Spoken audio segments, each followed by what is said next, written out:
welcome to my channel. What am I doing today? Today I am looking at this, which is the Paul Ruben's Hotpress glitter paper.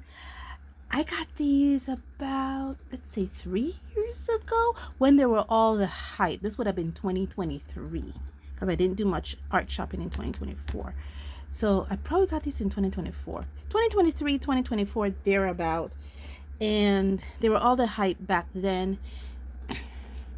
I got these, wanted to know what the hype was all about, and so I got these and the cold press version, and these are the A5 size paper because I'm not looking into, what's the word, I'm not looking into getting large amounts of paper today. I'm just doing a lot of little sheets. Anyway, that's besides the point. Today we'll be looking at these paper. Okay, so I must admit I already worked with this paper some because I wanted to see what all the hype was about, and this was the piece that I chose to work with it on. Now, if you're a member of my Patreon, you do have this drawing as well as the other drawings that we'll be looking for in this month.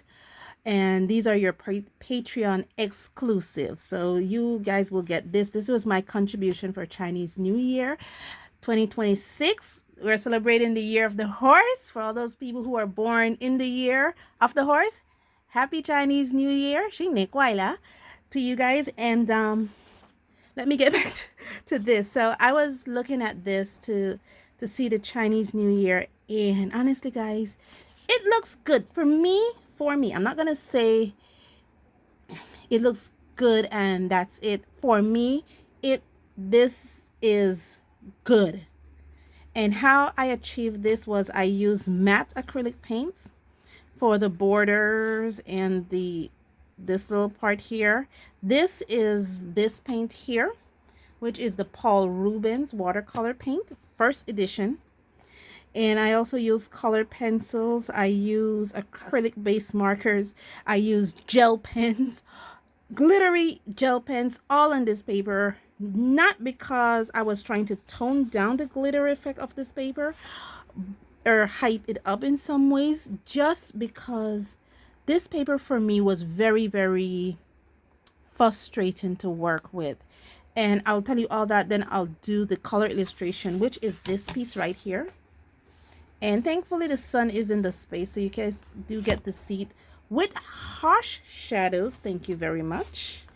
So yeah, this also is on the Patreon as a Patreon exclusive, so you guys do get to see it. And it's this. So this is what we're working with in our coloring piece here.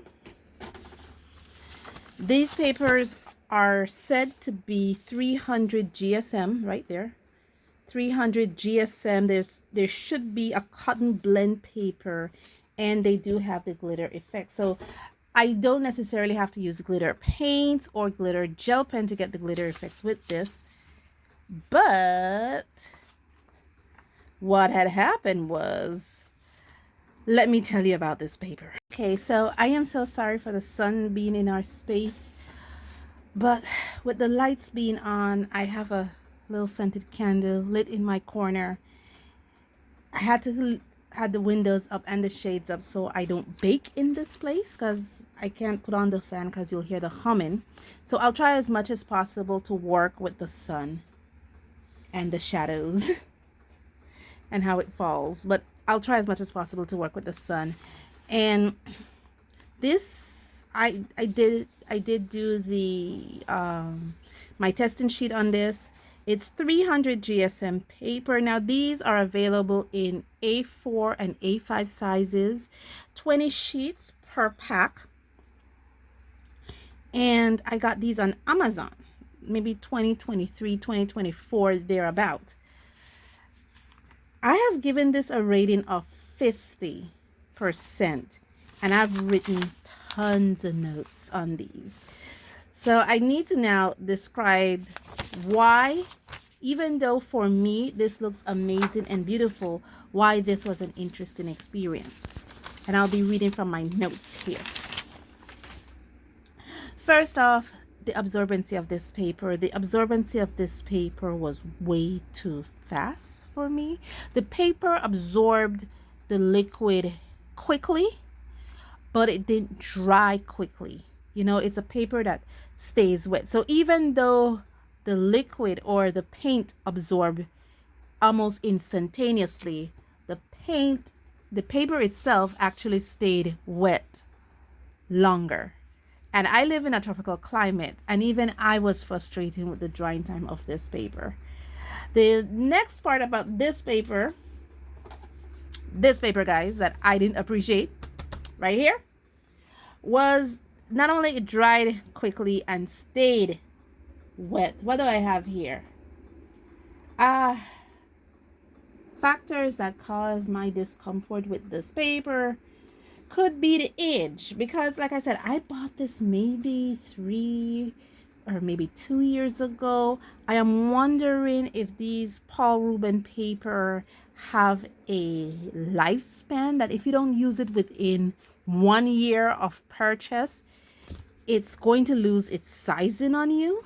Because this was like the same thing I had with the Paul Ruben sketchbook, where it lost its sizing and it bled through. So now it's solely a acrylic gouache sketchbook.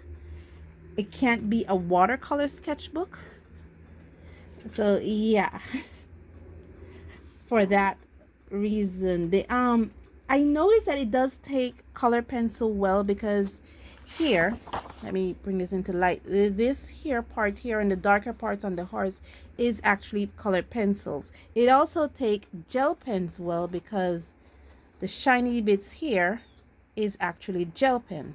I use a glitter gel pen on this area, the shiny bits here. So it does take that well. However, and it does take acrylic paint well, because here too, this shiny bit, this matte area here, and the lavender and the yellow portion here are also matte acrylic paints, and it does take that well too. So I am actually very happy that it's able to take it well. What it doesn't take well is watercolor, and I'm thinking it loses sizing on one illustration, and I have that here. Come on, come on, come on, pull out. Yes, because what I did before I did this, painted it here. This is the color pencil effect, and I noticed that there was bleed through right here. I'm not sure if you're seeing it. Yeah, the paper also warped. So only this area here where the cat is warped. And that was another frustrating thing for me to deal with, because I had this taped down on the edges with painter's tape, and it warped so much that it looks so terrible that I had to go over the whole thing with matte acrylic paint.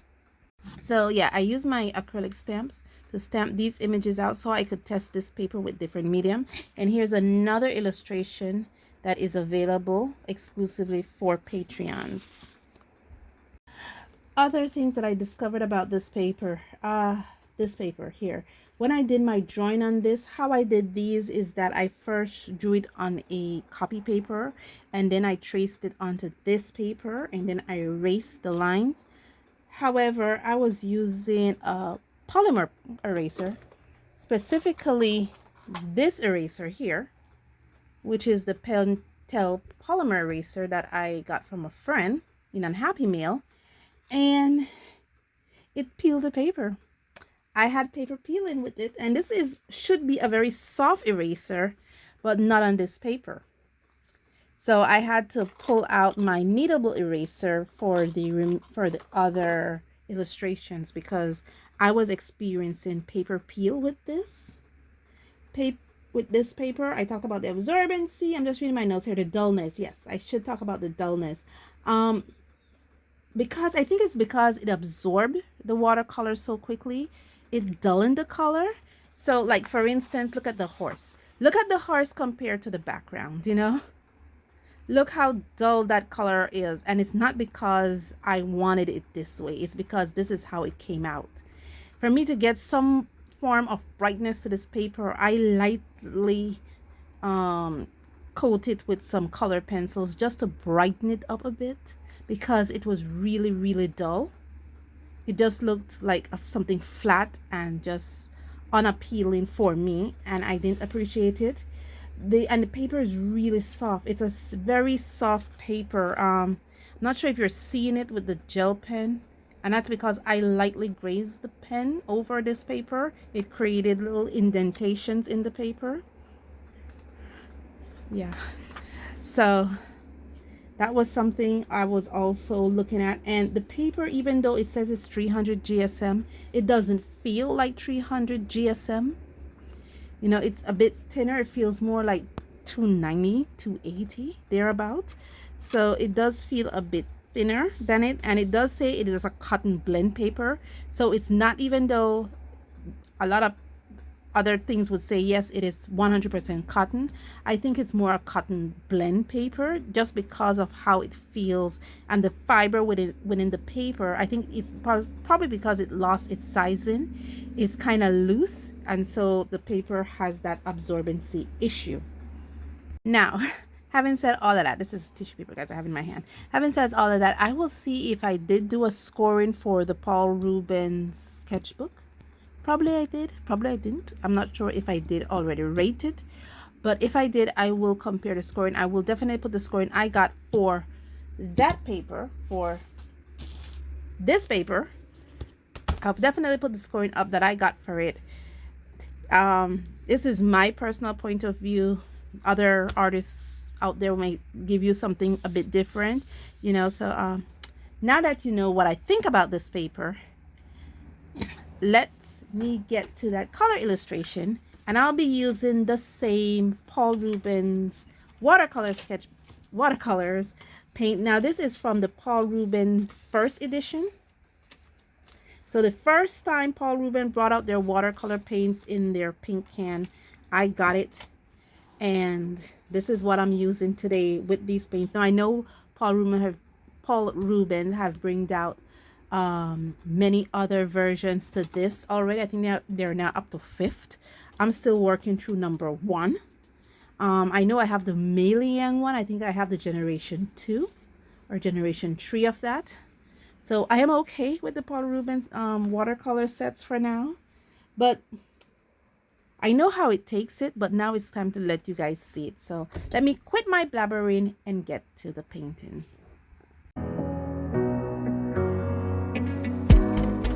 So I found the strength to say it was harder than catching the moon.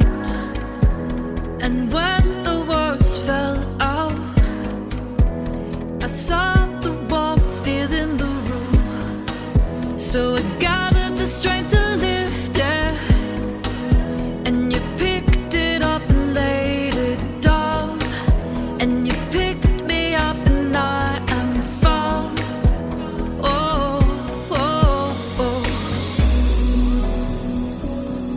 It's without a cause. Sometimes it's just because I think we found it. Oh yeah, we found it again. Oh, it never faded, 'cause you created. And then I found the spark in, whoa, the spark in you. Got easier to see it. The glow, it came pulsing this time. So when you really felt it, I saw the flame grow in your eyes. I finally let my guard down, open up the blinds, saw through, open up my heart, you came through. Oh, oh, oh. It's without a cause. Sometimes it's just because I think we found it. Yeah,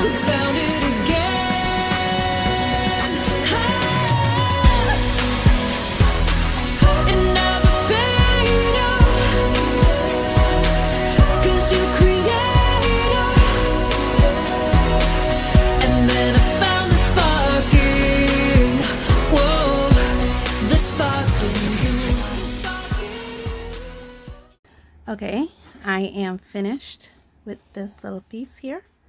I actually love the execution. I love the intention and everything. What is getting to me is the dullness. Now it's almost completely dry. There's still a few bits that are wet. You notice the warping of the paper. What I am going to do with this, I am probably going to hit this with either some acrylic paints or some acrylic paint markers, just because of the background, the flower. I kind of like how her skin tone came out, just because I don't want to mess with it. So I'll probably leave the skin tone as is. I just probably will hit these areas here with some glitter gel pen. Maybe the background, I'm going to tone that down a bit because it is very, to me, it's very dull. I don't like it. And it wasn't my intention to make it this dull, but it didn't came out, yeah, it didn't came out the way I wanted to, the flower. If you look at the mixed version, you notice this was the intention for the flower. This is what I got. So you see it's dull.